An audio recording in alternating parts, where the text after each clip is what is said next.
How's it going, everyone? So Brantley and I came out to get some salt out today.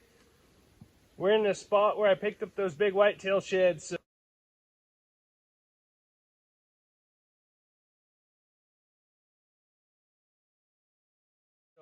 fingers crossed he's still alive and we can get some pictures of him. But yeah, we got to go pick up another camera that I left out over winter. Hoping it's still there and the shed hunters didn't get to it first. But got the old Eberly stock with 50 pounds bag of salt. I like using the bag salt because it leaches into the ground a lot better. It lasts, I believe it lasts longer just for that reason. But that and people can see a square block from quite a ways away. But anyway, Brantley's gonna chop these branches off. That way I could mount the camera right there. Just go up about as high as that. Go ahead and chop them all off just on this side of the tree. So he's gonna work on that. We're gonna get this salt dumped out. But yeah, the bag salt, I use trace mineral with selenium. I believe that's how you pronounce it, selenium. The same stuff we use for our cows. It's really good. It's got the I believe it's the trace mineral with selenium 90. I'll show you guys here in a second. But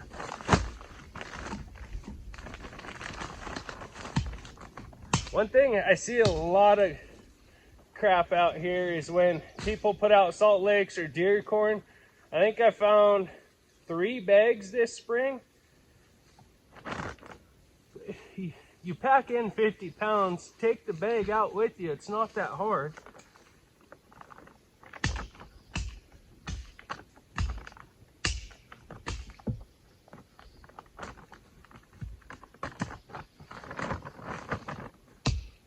But yeah, just dump it on the ground right here. The camera is facing north. The sun will mess with your cameras and cause them to trigger and stuff. Branches and stuff will. I think some of the, like that little tree there, I'll take out, and any of these branches that are hanging down, I'll take off. Them ones are good there, son. Go ahead and do these green ones right here. Take them down, them two, because they'll mess with the camera. But I used to till up the ground and stuff, but with the rain and stuff we're having, this stuff will leak in just fine. Just like so.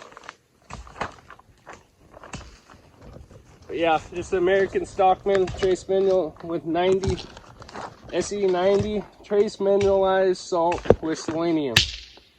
I think they sell a 30 and maybe a 60 versus a 90. I don't know if that branch is getting in the way or not.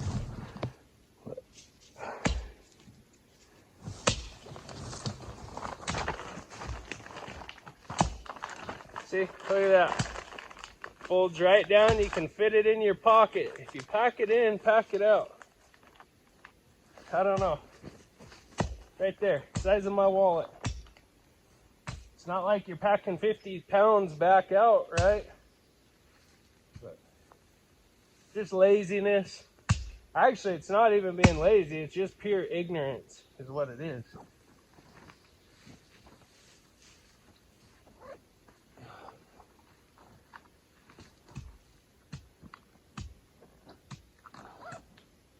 I'm just running a stealth cam, just one of the cheap ones. These come in the 3-packs. Take excellent pictures, and you know, if someone steals them, you're not out a ton of money like them big name brand cell phone camera thingamabobbers. What tree do you want me to pick up? That little one right there.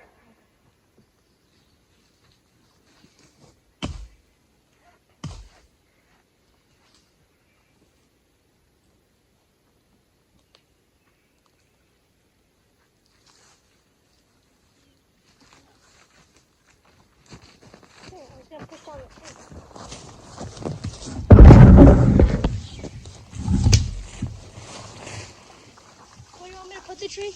He's sewed over there in the brush. So yeah, nothing special again, just cheap stealth cam that takes excellent photos. A little bit higher, I guess. Bad thing about it is these dang bears mess with them. I wish they had some lock boxes, but like, how do they even see it? see what? The trail camera. They just notice something different, and then the smells, the bears will come and sniff them. Well, of course, all the animals do. I've had elk lick them,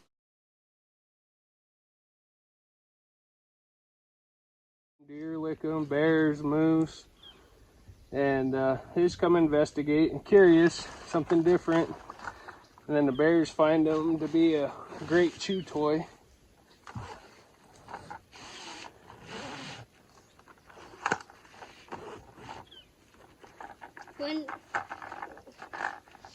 When do you think they'll start eating on that? As soon as they find it. Say, as soon as they find it. No, I meant like how many weeks do you think it'll take? I've had them hit it the same night. We'll know on the camera. I kind of think maybe tonight because that one deer up there. Yeah. They might come down.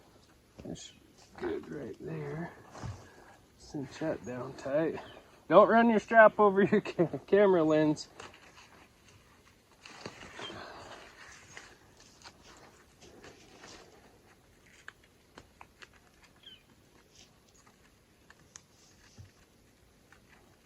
I remember one time I hung this one camera and a dang bear got to it and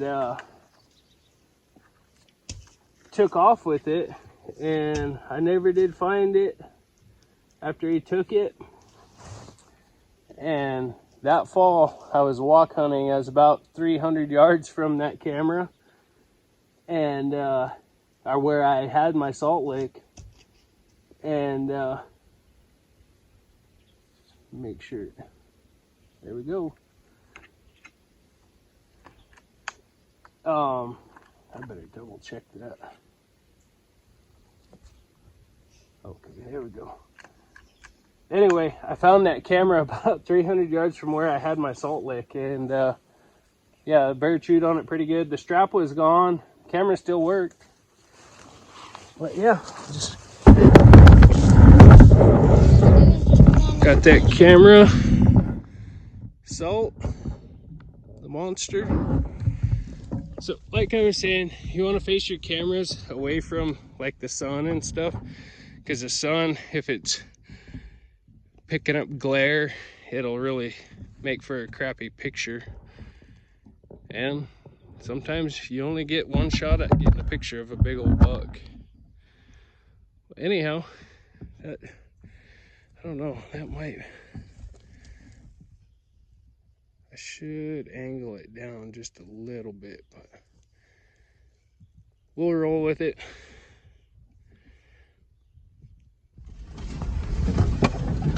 This is why we drive Toyotas.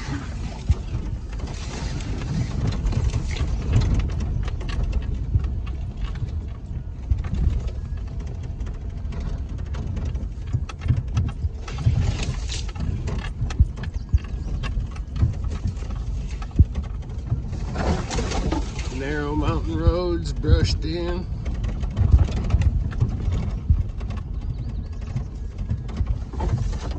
Big old boulders in the road. I'm gonna move that guy. Bring you guys back in.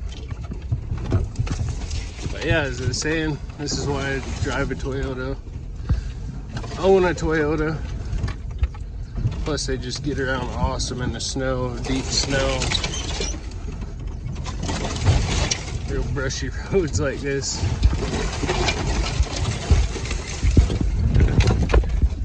Bradley's got his window down and ducking. So anyway, Bradley's packing his 22 today. Got old Renee in the back seat. Anyhow, we're gonna get out of here and go put some more salt out. But yeah, some more salt, another camera, and pick up a camera I left over winter. If it's still there, huh? Hopefully shed hunters didn't snag it or find it. But if so, there should be some awesome pictures on there. If there is some awesome pictures, I'll share them.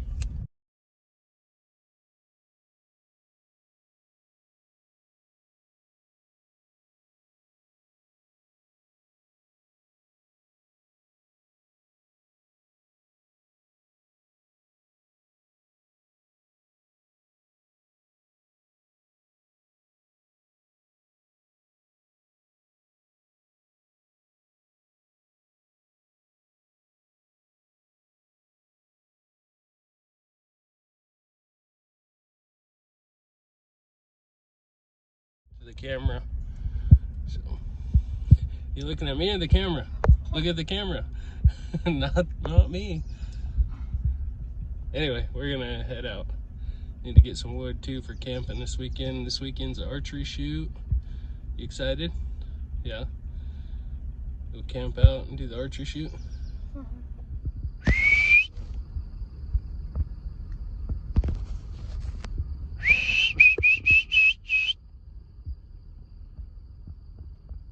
It's a pretty good sized bear.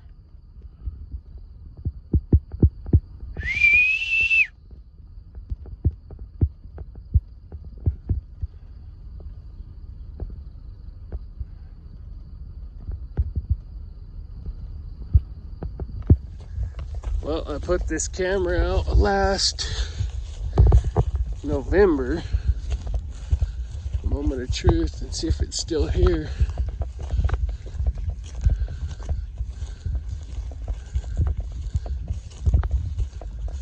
Yes, sir. Thought I hung it high enough.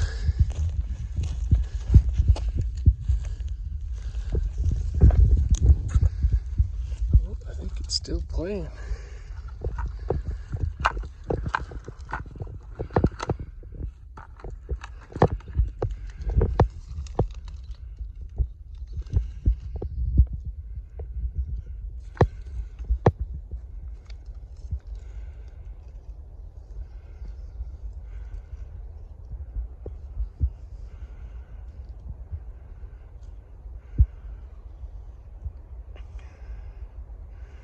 Be the shits if it was turned off. Says it's got full battery.